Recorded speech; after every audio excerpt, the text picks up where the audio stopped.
Bali, hinati ko sa tatlo yung plywood. So, 16 inches ang kapal ng cabinet na gagawin namin. Yung natapos kong plywood, guys, siya na rin yung ginagamit kong pang-guide sa pagtabas ng circular saw.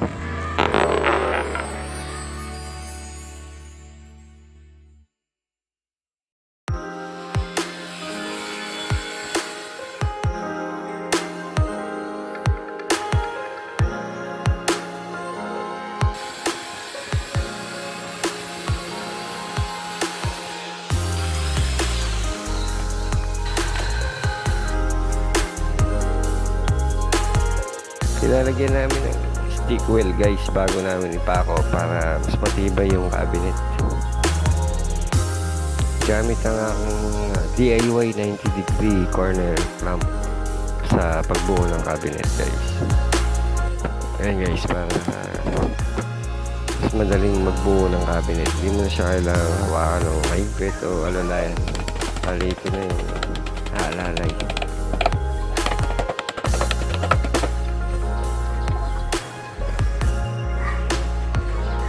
Sa merienda muna tayo.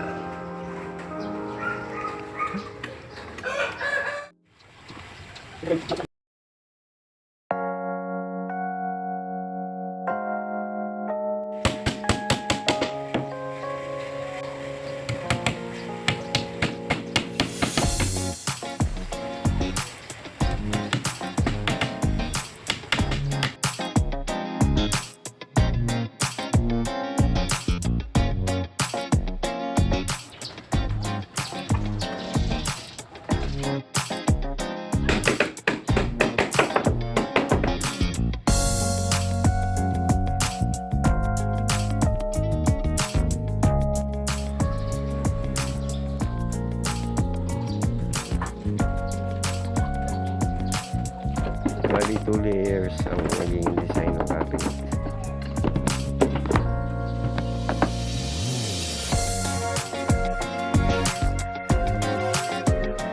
Bali ang sukat nito, guys, yung una naming binubuo is 2 feet by 8 feet.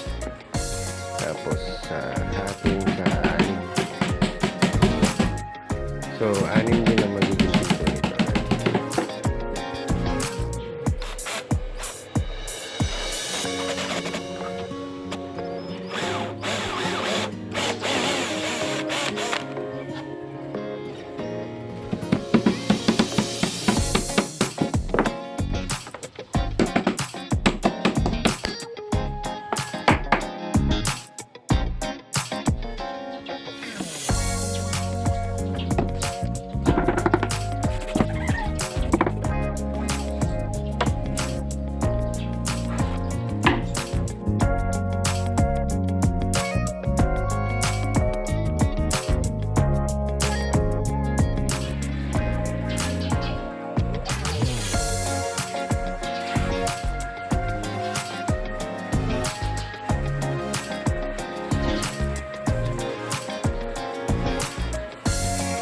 Yan, guys, nahati na sa tatlo, tapos ating paulit sa tatlo ulit.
Bali, ito na yung kadugtong guys ng cabinet.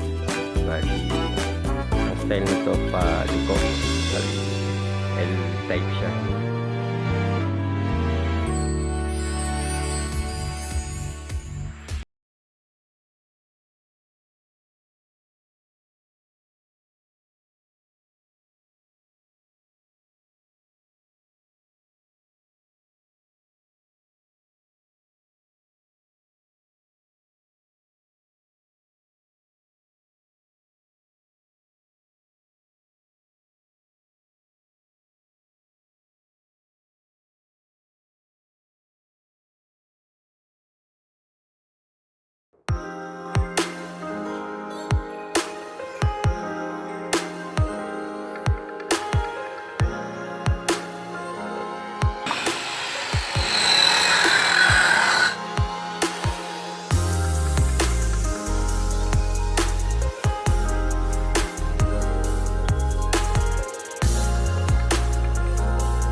Ayan guys, buo na.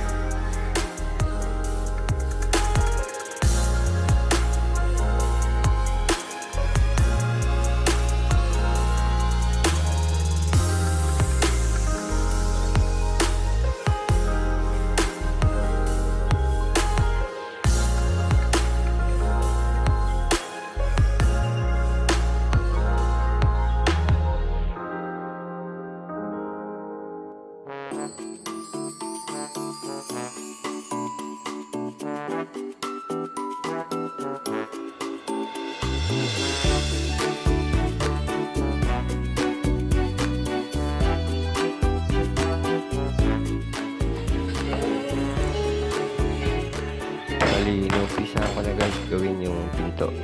Ayan.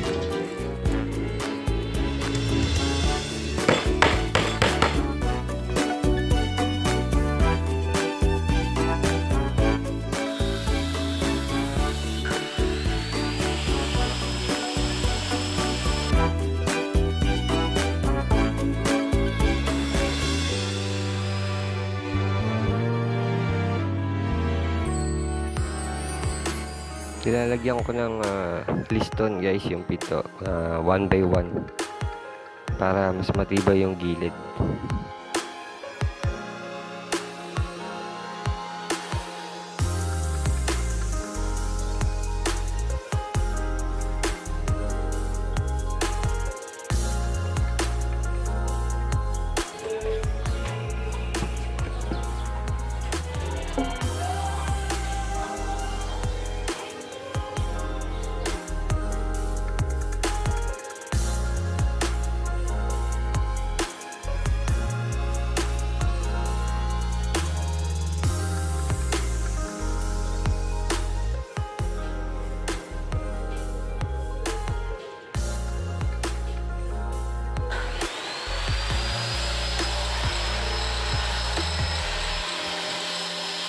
So, nagkakabit ako ng liston guys sa pinto. Pinapasobrahan ko yung liston kabilaan.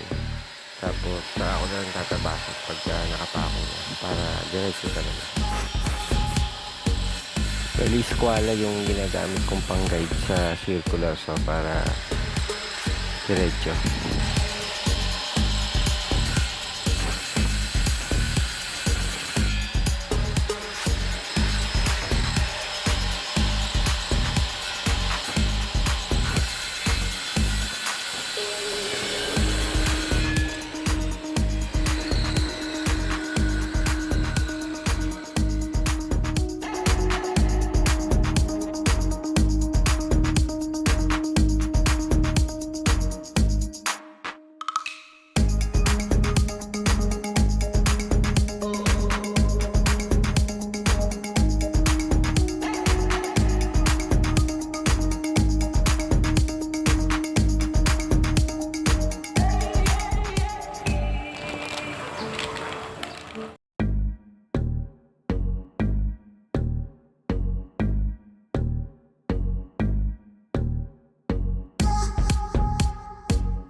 Tansyahin nyo lang yung lalim guys ng butas pagka lumapat na yung ilalim ng concealed hinges.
Good morning mga boss, bali kakabit na lang namin ngayon yung pinto.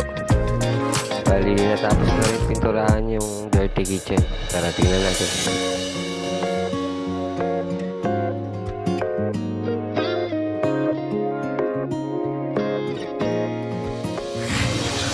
Pasok na.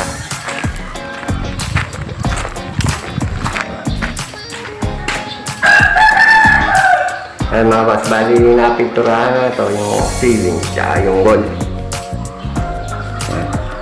Ilagay na rin ako ng baseboard. Ayan, baseboard pa ito. Doon. Ayan. Tapos pinalitan ko na rin ilaw ng pin light dati ano lang yan.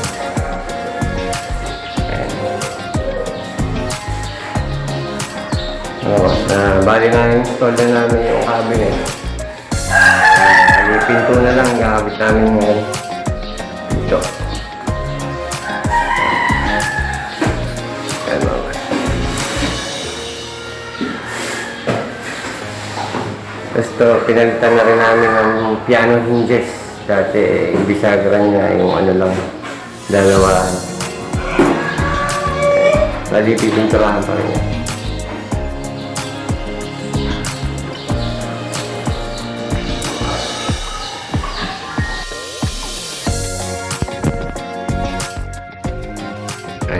Bago ko ikabit yung pinto guys, bali papasadaan ko muna ng lihas yung liston para magpantay siya sa plywood.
Banata C2. Okay.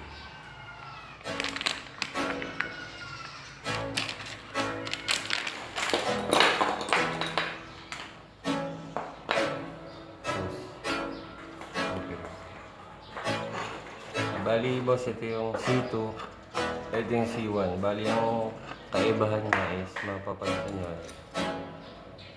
Yung C1 flat lang siya dito. Yung C2 gagawin siya. May paumbok. Ayan mga boss. Okay.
Bali yan guys, si Master Max ang pintor dito sa bahay nila boss.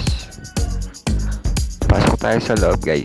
Tingnan natin yung napinturahan ni Master Max, saka yung nagpapagawa si bossing ng TV console.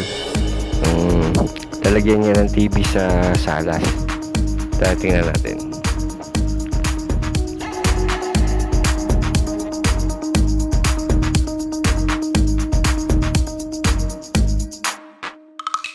Ayan guys, bali dyan papalagay ni bossing yung TV console. Lalagyan niya ng TV. Bali, nakapili na siya ng design. So, ito yung design na napili niya. Ayan.